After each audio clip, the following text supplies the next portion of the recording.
already made a decision on the Ruaraka land. In their three-judge bench decision in June last year, the court was clear at paragraph 176 that we therefore find, the court was clear at paragraph 176 that, and I quote, we therefore find that the compulsory acquisition of the land on which the two schools sit did not meet the threshold of public purpose and should not have been undertaken in the first place. One cannot purport to compulsorily acquire what is already public land. Taxpayers lost Kenya shillings 1.5 billion in the fraudulent accusation of a part of the land RL number 7879/4, yet 1 year, 4 months, and 25 days since the decision, the investigators at the Ethics and Anti-Corruption Commission, EACC, and the DPP have chosen to cheer on the suspects who clearly engineered the fraud. Fortunately, as Kenyans, we are not powerless on the matter. I have investigated this matter, and the one person who bears the highest responsibility on the outright theft of public land and loss of public money is the Interior CS, Fred Matiangi. There is no doubt that Matiangi is a powerful man. He is a CS in charge of the most powerful ministry in the country and the chairman of the National Development Implementation and Communication Government Committee. He also chairs a meeting of colleague cabinet secretaries every Tuesday. Matiangi also sits in the all-powerful National Security Council. He is a powerful man. But as I said, we are not powerless. But like the president has also always told us, it does not matter what power or rank you hold. You should not use your office to steal from the masses. Matiangi on this matter did everything right, but his eyes were firmly focused on the public coffers heist. This heist was bigger and effected in movie style, just like money heist. The history in summary is as follows. The purported owners of the land applied to the National Lands Commission, NLC, asking government to acquire the land since there are two schools on the land. NLC then wrote to the Ministry of Education asking if indeed the land had schools on it and if it was private land. And if it was private land, if they could go ahead and acquire the land on behalf of the ministry. The ministry replied through the PS and gave the go-ahead. However, NLC replied and told the PS he had no such powers and that only the CS could write such a letter.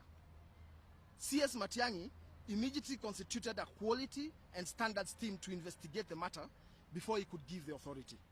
The team of dedicated public servants investigated the matter and wrote a report telling the CS he should not pay for the land, since they had acquired documents and authoritative information that it was public land. CS Matiangi then ignored the report and went ahead and gave the authority to acquire the land, setting in motion the theft of taxpayers' money. When investigators completed their jobs and were ready to make arrests on the matter, NLC, through their former chairman, Mohamed Sozuri, moved to court under a jurisdiction called reference. And the court observed many things, among them that the land was public and the payment was fraudulent.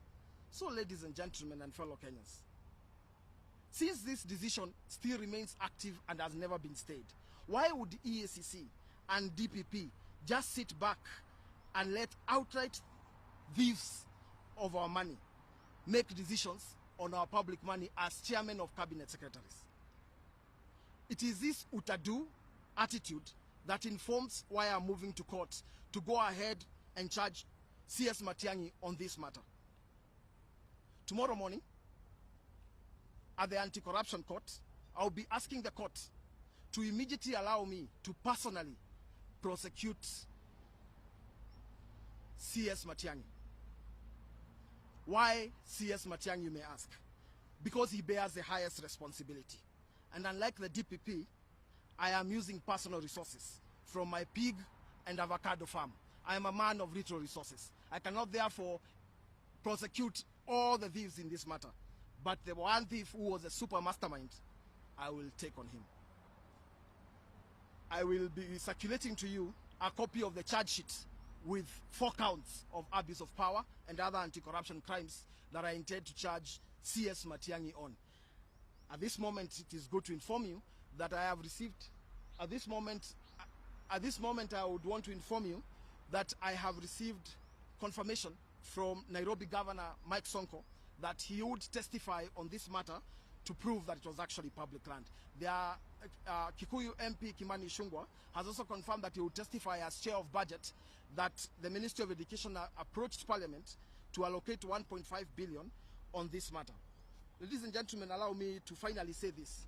In the case of Brian Nyong'o versus the DCI, the court ruled when police have condensed their evidence, which they hold sufficient for a prosecution, but DPP fails to take up the prosecution, the law provides that private prosecution shall follow. And that was Justice Ngenye Macharia. Ladies and gentlemen, that is all I have to say. For the charge sheet, I'm going to circulate to you, then you're going to be able to see what exactly the charge sheet says. But just for the record, just 1 minute, I'm trying to pull it off.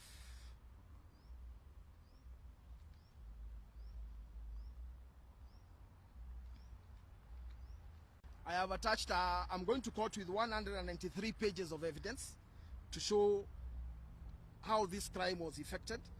Both, there is a document and there is audio in different places, including the meetings that were held.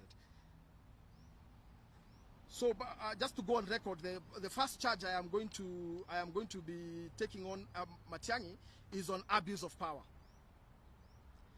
Abuse of office, contrary to section 46, as led with section 48.1 of the Anti-Corruption and Economic Crimes Act. Then count number 2 is willful failure to comply with the law and applicable procedure and guidelines relating to the management of public funds. Count number 3, committing an offense or financial misconduct contrary to section 197.1 of the Public Finance Management Act. And finally, a conspiracy to defraud contrary to section 317 of the Penal Code, Cap 63 of the laws of Kenya. That is all, ladies and gentlemen, unless you have questions. No questions?